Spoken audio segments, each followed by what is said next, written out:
Evening, I'm Erin Burnett, and out front tonight we begin with that breaking news. Trump's trade war tanking markets tonight. The Dow down almost 700 points. That brings the two-day loss for the Dow to 1,200 points. Markets now lower than when Trump was sworn in.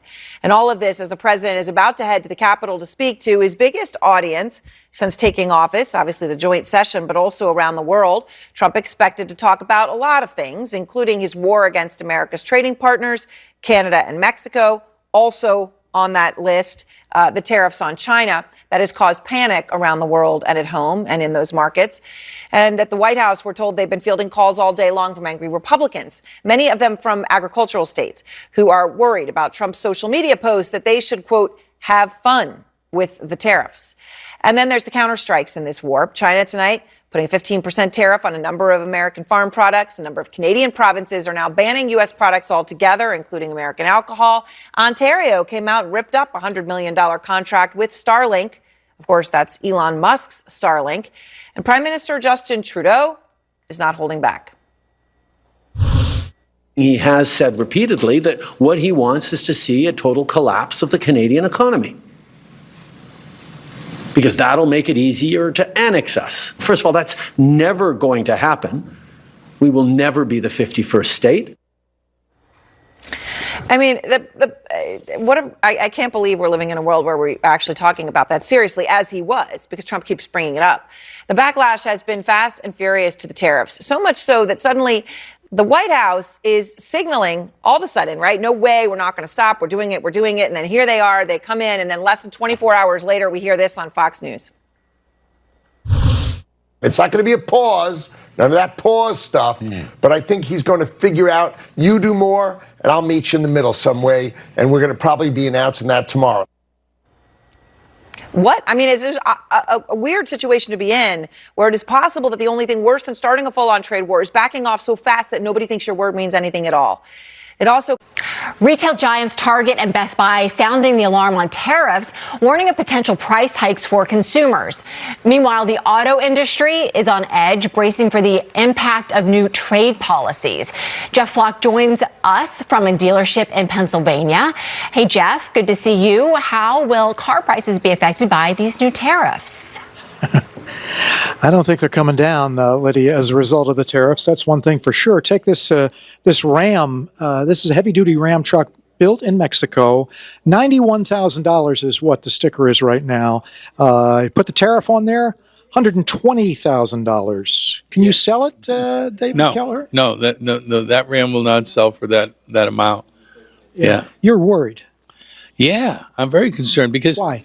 It's not every car we sell. You know, it's Ram, Compass. I was going to say, we can put up some of the vehicles that are made now in Mexico or Canada. They include your Compass. They include the Chevy Blazer, the Mustang Mach-E. Yeah, but you have to understand, for a dealer, so I'm concerned about the dealers, because every piece of volume we lose, it creates a depth. We run on small margins, and the profit margin is small. So we lose a car to the tariffs, and it really is going to impact our dealerships.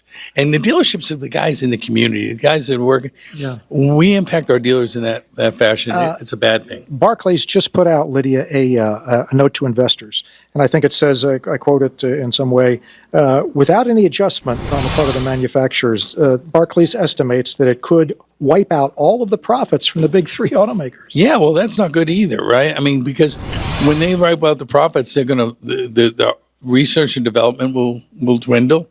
When they come in, the tariffs are paid by the person who imported them, which in this case is the company, right? Yeah, that's right. So the company's going to pay them, and that has to get passed on to somebody, right? I mean, so they can eat some of it, but once they eat some of it, their profits are going to dwindle.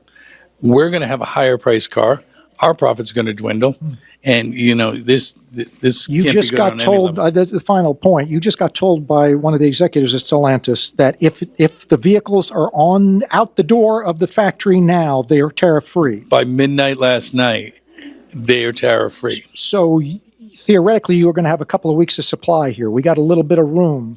Yeah, a couple of weeks of supply, but that's not enough. We can't withstand that. Okay. Well, you heard it right from the horse's mouth there, David Kelleher's mouth.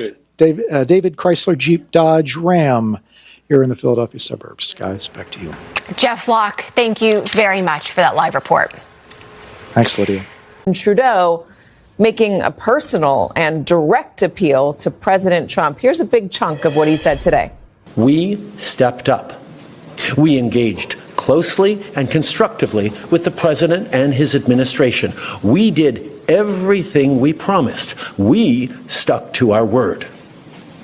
And we did it because we believe in working together to protect our citizens. Now I want to speak directly to one specific American, Donald. In the over 8 years you and I have worked together, we've done big things. We signed a historic deal that has created record jobs and growth in both of our countries. We've done big things together on the world stage, as Canada and the US have done together for decades, for generations. And now we should be working together to ensure even greater prosperity for North Americans in a very uncertain and challenging world.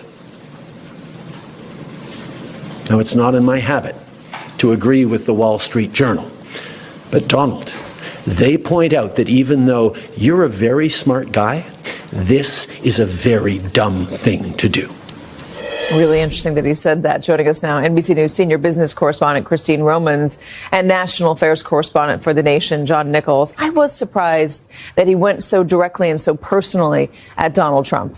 Well, I'll tell you, these tariffs are very personal to Canada. I mean, they really are, and they're big, and they had been paused. I think that they had really tried to assuage Donald Trump's concerns about fentanyl. They have a border czar now on a drug czar, and they put all this money at the border. For Not very much fentanyl comes in from Canada. For the 48 pounds of fentanyl that came in last year, yeah.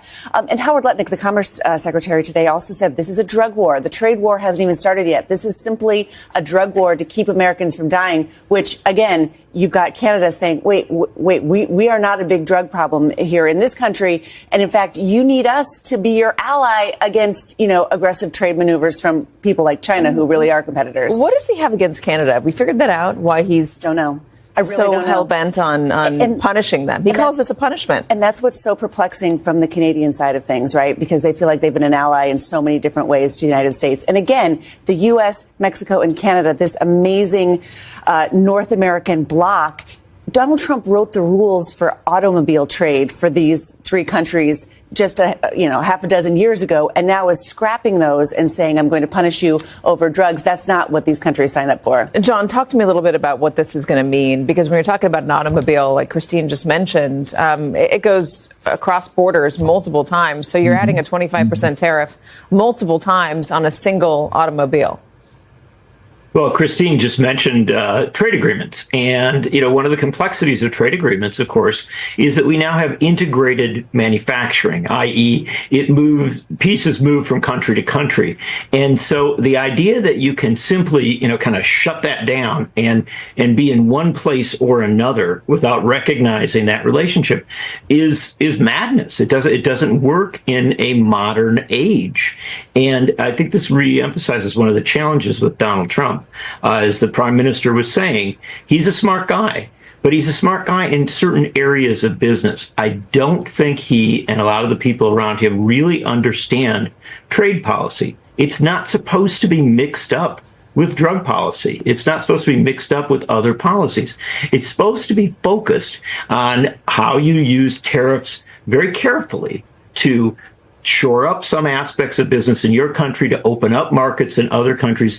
This is very complex stuff that, when it's done right, can actually work. Tariffs can be to the good, but it doesn't work when you have it so mangled in with so many other issues, and with what was just mentioned, seemingly an antipathy toward a country that's actually trying to work with you. I do want to get into the pro-tariff argument here, because the White House is trying to make a pro-tariff argument. So if you're going to read this charitably, if you're going to, see the upside in this, what is it? And I've spent weeks trying to really understand what is the worldview here that is driving these tariffs, because he's right. Targeted tariffs can be successful if very, very, surgical. This is not surgery what's happening here. This is a machete that's happening.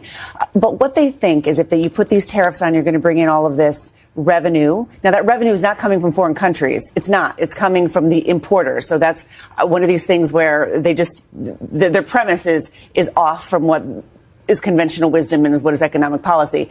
They think that maybe it could spur more factories to come back to the United States, because if it's cheaper to make it here, then importers will buy that product here. But to be honest, it's cheaper to make certain things overseas. It just really is. If you move the manufacturing here, it will be more expensive.